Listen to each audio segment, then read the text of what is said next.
जय माता दी। आज के इस वीडियो में हम आपको सुनाएंगे अहोई अष्टमी की पूरी व्रत कथा।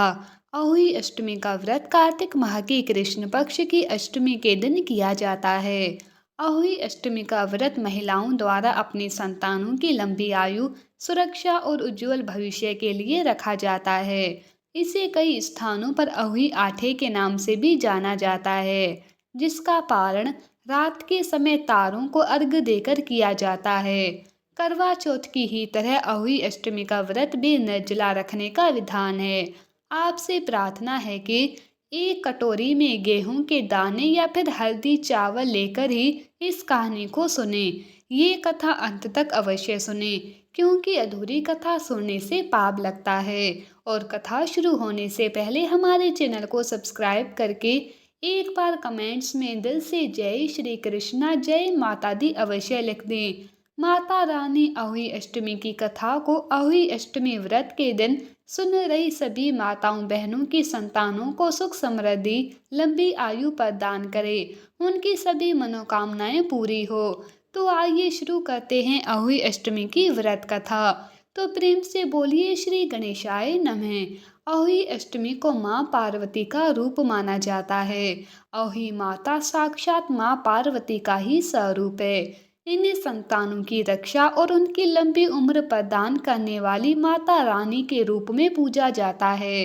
इनकी पूजा करने से महिलाओं की कुंडली में ऐसे योग बन जाते हैं जिससे बंध्या योग, गर्भपात से मुक्ति, संतान का असमय प्राणहीन होना एवं दुष्ट संतान योग आदि सभी कुयोग समाप्त हो जाते हैं। अहोई माता का चित्रण एक अहोई यानी सहाय या नेवले के रूप में किया जाता है। प्राचीन समय की बात है, एक शाहूकार था, उसके 7 बेटे, 7 बहुएं और एक बेटी थी। एक दिन सभी बहुएं और बेटी मिट्टी लेने के लिए गए। मिट्टी खोदते समय ननद के हाथ से स्याहू माता का बच्चा मर गया। स्याहू माता नाराज होकर बोली कि मैं तेरी कोख बांधूंगी। ननंद ने अपनी सभी भाभियों से कहा कि मेरे बदले तुम अपनी कोख बंधवा लो। सब भाभियों ने साफ मना कर दिया, पर छोटी भाभी ने सोचा कि अगर मैं अपनी कोख नहीं बंधवाऊंगी तो सासू माँ नाराज होंगी। इसीलिए उसने अपनी कोख बंधवा ली। अब जब भी उसका बच्चा होता तो वो 8 दिन का होकर मर जाता। एक दिन उसने पंडित जी को बुलाकर पूछा कि क्या बात है कि मेरा बच्चा 8 दिन का होकर मर जाता है। तब पंडित जी ने कहा कि स्याहू माता ने तुम्हारी कोख बांध रखी है, इसी कारण तुम्हारा बच्चा मर जाता है। अब ये सुनकर वो बहुत दुखी हो गई और पंडित जी से इसका उपाय पूछने लगी। तब पंडित जी ने बताया कि तुम सुरही गाय की सेवा करो। सुरही गाय स्याहू माता की सहेली है, वो तेरी कोख छिड़वा देगी, तभी तेरा बच्चा जी पाएगा।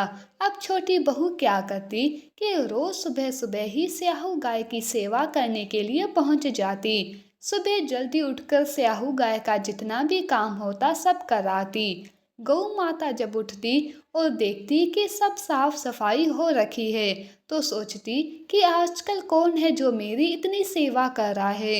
ये सारी बहुएं तो कामचोर है, लड़ाई झगड़ा करती रहती है, ये तो मेरी सेवा करने वाली नहीं है। तब गौ माता ने एक दिन सुबह जल्दी उठकर देखा कि शाहूकार के बेटे की बहू उनका सारा काम कर रही है। गौ माता बड़ी प्रसन्न हुई और बोली, तेरी क्या इच्छा है जो तू मेरा इतना काम करती है? मांग, तू मुझसे क्या मांगती है? तो शाहूकार की बहू बोली कि मुझे वचन दो गौ माता। वचन दिया। तब वो बोली कि स्याहू माता तुम्हारी सहेली है, स्याहू माता ने मेरी कोख बांध रखी है, इसीलिए मेरी कोख उनसे छुड़वा दो। तब गौ माता 7 समुंदर पार अपनी सहेली के पास जाने के लिए तैयार हुई। रास्ते में धूप थी, इसीलिए वो लोग एक पेड़ के नीचे बैठ गए। गौ माता की तो आंख लग गई थी। थोड़ी देर के बाद एक सांप उसी पेड़ पर आया। उसी पेड़ पर गरुड़ पंखिनी का घोंसला बना हुआ था और वहाँ उसका बच्चा था। अब शाहूकार की बहू ने देखा कि ये तो सांप ऊपर जा रहा है गरुड़ पंखिनी के बच्चे को ढसने के लिए। तो शाहूकार की बहू ने सांप को मारकर ढाल के नीचे छुपा दिया। गरुड़ पंखिनी के बच्चे को इस तरह से उसने बचा लिया। अब उसी समय गरुड़ पंखिनी जब आई तो उसने वहां पर खून बिखरा हुआ देखा। तो उसे लगा कि छोटी बहू ने उसके बच्चे को मार दिया है, इसीलिए वो बहू को चोंच मारने लगी। तो बहू बोली कि मैंने तेरा बच्चा मारा नहीं है, वो सांप तेरा बच्चा मारने के लिए आया था, मैंने तो उसे बचाया है। गरुड़ पंखिनी ने जब सांप को देखा और ऊपर अपने बच्चे को खुशहाल अच्छी अवस्था में देखा तो बड़ी खुश हो गई और बहू को बोली, मांग तू मुझसे क्या मांगती है?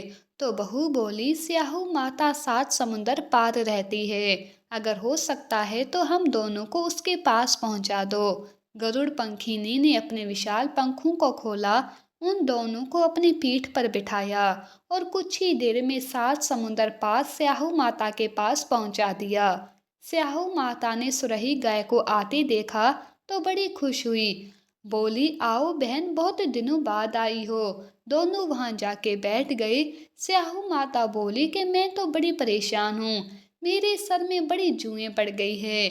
सुरही गाय ने इशारा किया तो शाहूकार की बहू ने स्याहू माता की सारी जुएं निकाल दी। स्याहू माता बड़ी प्रसन्न हुई और मजाक करते हुए बोली कि तूने मेरे सर में बहुत सिलाइयां मारी है, इसीलिए जा, तेरे 7 बेटे 7 बहुएं हो।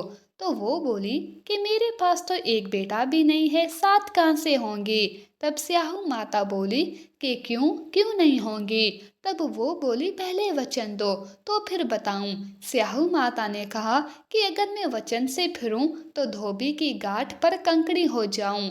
तब शाहूकार की बहू ने कहा, मेरी कोख तो तुम्हारे पास बंधी पड़ी हुई है। तब स्याहू माता बोली, अरे तूने तो मुझे ठग लिया, मैं तेरी कोख खोलती तो नहीं पर अब खोलनी पड़ेगी। जा, तेरे घर 7 बेटे 7 बहुएं तुझे मिलेंगी और 7 उजमन करियो, 7 मंडिया धरियो, 7 कढ़ाई करियो। वो घर आई तो वहां देखा 7 बेटी 7 बहुएं बैठी हुई है, घर में खूब धन ही धन हो रखा है।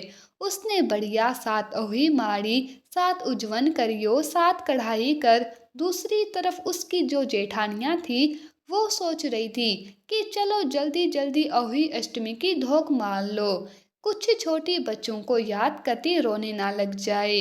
अब बहुत देर तक जब रोने की आवाज नहीं आई तो जेठानियों ने अपने बच्चों को भेजा, देखकर तो आओ चाची, अभी तक रोई नहीं क्यों? अब जब गए वहां पर बच्चे देखने तो वहां पर तो खूब कढ़ाइयाँ चढ़ी हुई है, खूब उजमन हो रहे हैं, खूब आनंद ही आनंद बिखरा पड़ा हुआ है। बच्चों ने आकर सारी बात जेठानियों को बताई तो वो तो दौड़ी दौड़ी आई। तब जेठानियां बोली कि अरे ये सब कैसे हो गया? तो छोटी बहू बोली कि तुमने तो कोक बंधाई नहीं, मैंने कोक बंधवाई थी और अब स्याहू माता की कृपा से मेरी कोक खुल गई है और मेरे घर आंगन में अब तो खुशियां ही खुशियां हैं। हे स्याहू माता, हे अहोई अष्टमी माता, जैसे सरकार के बेटे की बहू की कोक खोली, उसे बेटे बहू का सुख दिया, धन संपत्ति खोली, उसे बेटे बहू का सुख दिया, धन संपत्ति दी, वैसे ही इस कहानी को कहते सुनते होकारा भरते सबके ऊपर कृपा बनाए रखना, सबकी कोक खोलना, पूरे परिवार को सुख शांति देना। बोलो अहोई माता की जय। अहोई अष्टमी का अर्थ एक तरह से ये भी होता है अनहोनी को होनी बनाना, जैसे शाहूकार की छोटी बहू ने करके दिखाया है ना। इसीलिए एक जोर से दिल से जयकारा लगाओ, अहोई माता की जय, स्याहू माता की जय। तो ये थी हमारी आज की कथा। उम्मीद है आपको ये कथा पसंद आई होगी। अगर ऐसा है तो प्लीज़ वीडियो को लाइक करो, ज़्यादा से ज़्यादा शेयर करो और हमारे चैनल को सब्सक्राइब करना ना भूलें।